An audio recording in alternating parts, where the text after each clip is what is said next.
कोल्हापूरच्या पठ्ठ्यानं घडवला इतिहास। नेमबाज स्वप्नील कुसाळेनं पटकावलं ऑलिम्पिकमध्ये कांस्य पदक। खाशाबा जाधवांच्या नंतर 72 वर्षांनी महाराष्ट्रामध्ये आलं ऑलिम्पिक पदक।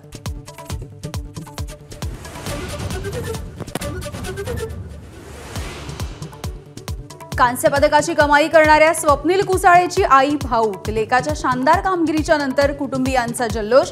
तर रेल्वेकडून स्वप्नीलच्या प्रमोशनची घोषणा।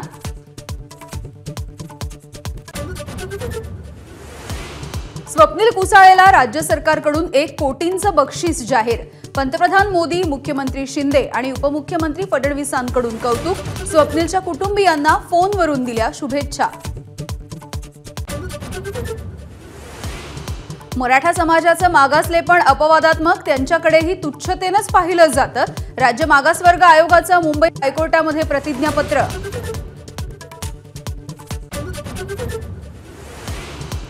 अनुसूचित जाती आणि जमातींच्या आरक्षणामध्ये आरक्षण। सुप्रीम कोर्टाची मंजुरी। क्रिमिलेअरची मर्यादा ओलांडणाऱ्यांना ओळखून त्यांचा आरक्षणाचा अधिकार काढून घ्यावा, कोर्टाचा निर्णय।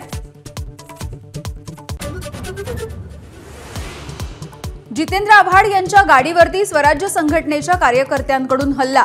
संभाजीराजेंवरील वक्तव्यानंतर आव्हाडांच्या गाडीवर हल्ला। हल्ल्यानंतर राष्ट्रवादीचे कार्यकर्ते आक्रमक। पूजा खेडकरांना कोर्टाचा मोठा दणका। अटकपूर्व जामीन फेटाळला। पूजा खेडकरांवरती अटकेची टांगती तलवार कायम।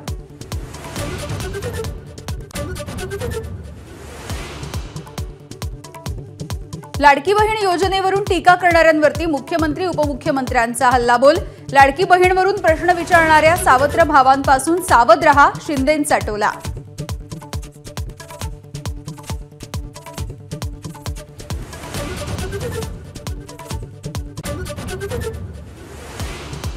वाहन तोडफोड प्रकरणामधल्या मुख्य आरोपीला अटक करण्यासाठी अमोल मिटकरींचं अकोल्यामध्ये मुलीसह आंदोलन।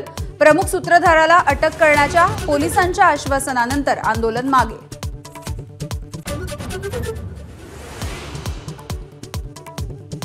वायनाडमधल्या भूस्खलनाच्या दुर्घटनेतल्या मृतांचा आकडा 288 वर।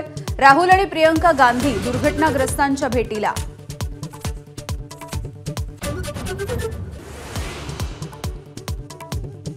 नव्या संसद भवनातील गळतीचा व्हिडिओ व्हायरल। 2 काचांमध्ये फट निर्माण झाल्यामुळे गळती। तातडीनं दुरुस्ती पूर्ण, लोकसभा सचिवालयाचं स्पष्टीकरण।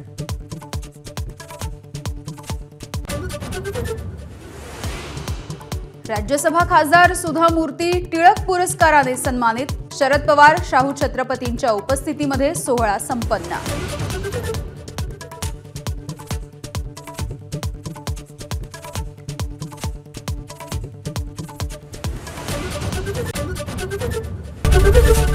एबीपी माझा, उघडा डोळे बघा नीट।